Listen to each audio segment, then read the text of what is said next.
मुबारका उतरी तो सहाबा किराम ने अर्ज की, कालू का सिगा है कि सहाबा किराम जमा होके बारगाहे रिसालत बाप सल्लल्लाहु अलैहि वसल्लम में अर्ज करते हैं, मन करामतु कहा उला इल्लज़ीना वजबत अलैना मबद्दतुहुम।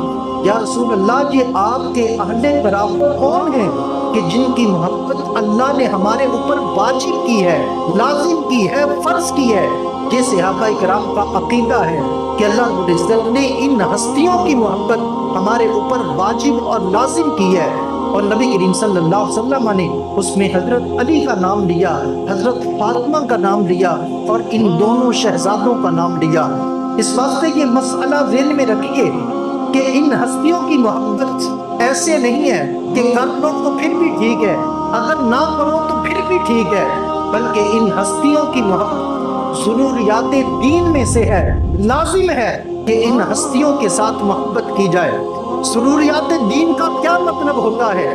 ज़रूरियात दीन का मतलब ये है कि कोई बंदा जब से बालिग हुआ उसके ऊपर नमाज फर्ज हुई, वो सारी नमाजें पढ़ता है, वो सारे रोजे रखता है, वो सारे, उसके ऊपर हज था तो उसने हज भी किया, उसने ज़कात भी अदा की, उसने हुकूकुल इबाद भी अदा किए, लेकिन उसके सीने में इन शहजादों के बारे में बुग़्ज़ था, तो ऐसा शख्स कभी जन्नत में दाखिल नहीं हो सकता।